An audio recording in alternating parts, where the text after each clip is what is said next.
السلام عليكم ورحمة الله وبركاته. سو dhawaada saabta qiimaha badan ee ku xiran Studios Creative. waxaana socday casharadeen intaana Adobe Illustrator ku qaadanayna qeybaha toolska. maanta waxaan soo gaarnay shapeska. marka la joogo Adobe Illustrator, shapeska waa kuwa ugu muhiimsan kuna awoodda badan marka la isticmaalayo Adobe Illustrator-ka.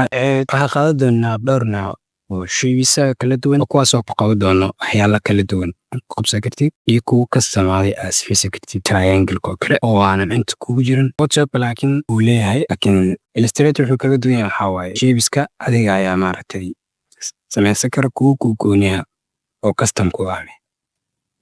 shapeka koowaad ku bilaabi doono waa rectangle tool. waxaan arki doonaa qaabab kala duwan ee rectangle-ka. dhammaan toolashan qaab kula isticmaalaa ku arki doonaa.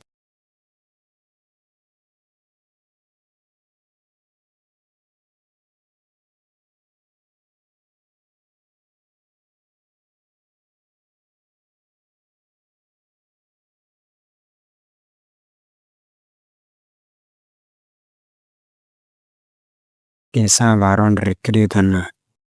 kuwa kore bas ka dhigi doonaa. shifta la qabto marka select gareeyo.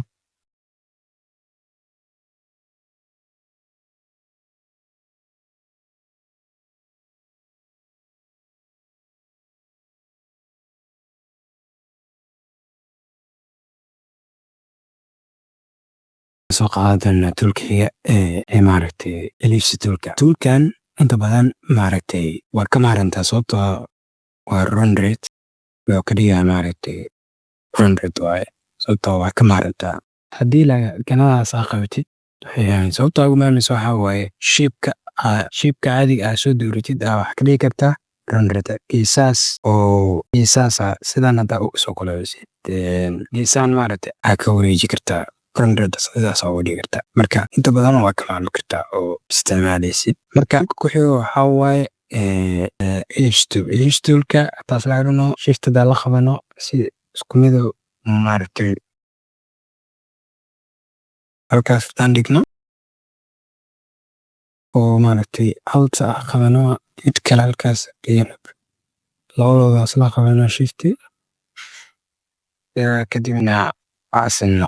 waxaa ujeedid hadeer waxaa waaye waxaa wax ku sameynay waa shapes bes. shape keliya waaye. midna waa ellipse waan taargada ka dhignay. kuwan kalena waxaa ka dhignay waa shapeka caadiga midna rounded ka dhignay. sidaas ayaa isticmaali kartaa.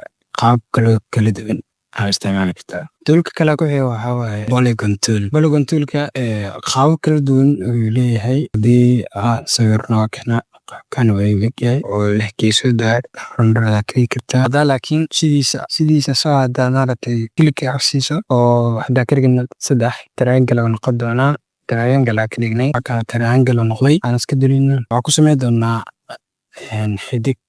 xidig waatan halkaas rasmiga sancayn waxaa ku jira cayil ku jiro.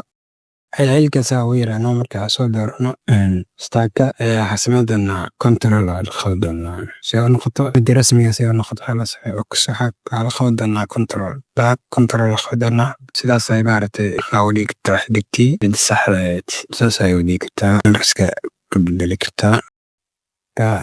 dasoo shirkeena insha Allah isku tayina practice gareysa. السلام عليكم ورحمة الله وبركاته.